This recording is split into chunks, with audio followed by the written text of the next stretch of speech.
বিশেষ করে যুক্তরাষ্ট্রের জন্য অনেক চ্যালেঞ্জ হতে যাচ্ছে। এখনো শোনা যাচ্ছে কয়েক জায়গায় এখনো ভেন্যু ঠিকঠাক হয়ে ওঠেনি।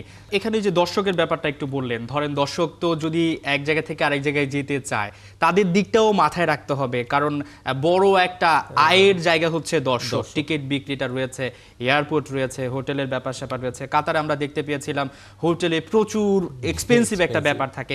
সেই বিষয়গুলো তো অবশ্যই একটু চ্যালেঞ্জ হয়ে দাঁড়াবে এবং দর্শকরা যাতে স্বাচ্ছন্দ্যে খেলাগুলো দেখতে পারে, এমন হলো এক মাথায় খেলা আবার আরেক মাথায় খেলা, তো তখন তো দর্শক হারানোর একটা ঝুঁকি থেকে থাকে। তো এই জিনিসটার জন্য আর কি খেয়াল রেখে তারা ফিক্সচারটা ওভাবে সেট করবে। আর অলরেডি যে টিকিট যেভাবে বিক্রি করছে, টিকিট বিক্রির ক্ষেত্রে দেখা যাচ্ছে যে আইদার আপনি যদি ধরেন যে ইংল্যান্ডের সমর্থক, তাহলে ইংল্যান্ডের খেলাগুলোর জন্য একটা প্যাকেজ, ওইটা একটা কাছাকাছি জায়গায় হবে যাতে আপনাকে বেশি ট্রাভেল করতে না হয়। তো এরপরে ওইভাবে করেই আসলে এই কারণেই ধরেন যে শুরু থেকেই দেখেন গ্রুপের কিছু কিছু টিমের জায়গা আগের থেকেই সিলেক্ট করে রাখছে যে এই গ্রুপগুলোর মধ্যে সে খেলতে পারবে।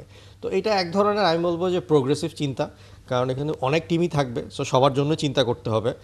শুধু যে বড় টিমের জন্য চিন্তা করতে হবে তা না, বা ছোট টিমের জন্য চিন্তা করতে হবে। তো সবকিছু মিলিয়ে একটা কোঅর্ডিনেশন আমি বলবো। চ্যালেঞ্জ কি কি হতে যাচ্ছে? তিনটা দেশে আয়োজন হবে এবং তিনটা দেশে আয়োজনটাকে সুন্দর মতো পরিচালনা করার জন্য এতগুলো দল হবে। সেক্ষেত্রে নিশ্চয়ই তো যদি বলি হোস্ট কান্ট্রি, বিশেষ করে যুক্তরাষ্ট্রের জন্য অনেক চ্যালেঞ্জ হতে যাচ্ছে। এখনো শোনা যাচ্ছে কয়েক জায়গায় এখনো ভেন্যু ঠিকঠাক হয়ে ওঠেনি। সো কি মনে হচ্ছে কোন জায়গাটা একটু ঘাটতি রয়েছে বলে?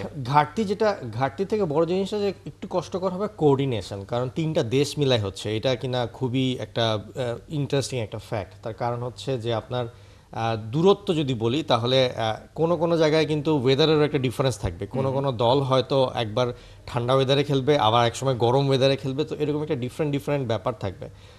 বাট যে জিনিসটা হবে যে হোস্ট কান্ট্রিগুলো তার দেশেই খেলার সুযোগ পাবে। তো এই কারণে দেখবেন যে ফিক্সচারটা কিন্তু আজকেই পাবলিশ করবে না, ড্রয়ের পরে ফিক্সচারটা 1 থেকে 2 দিন পরে পাবলিশ করবে। তার কারণ হচ্ছে বেসড অন দ্য গ্রুপ, তখন হচ্ছে কে কোথায় খেলবে সেইটাকে আসলে ঠিক করা হবে। তো যার কারণে ফিক্সচারটা আপনি এখন আর কি পাবেন না।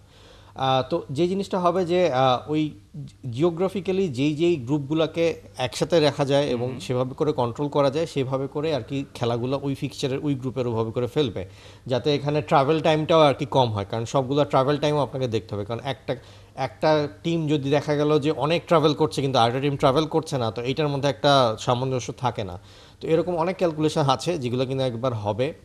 বাট আমার মতে যে এবার যেহেতু একটা অনেক বড় জায়গা নিয়ে হচ্ছে, অনেক টিম নিয়ে হচ্ছে, মানুষও অনেক বেশি দেখার সুযোগ পাবে। আগে যেটা হতো যে টিকিট পাওয়া যেত না, বা অনেক সময় ক্ষেত্রে যে অনেকে চেষ্টা করলেও কিছু ম্যাচ দেখতে পারতো না।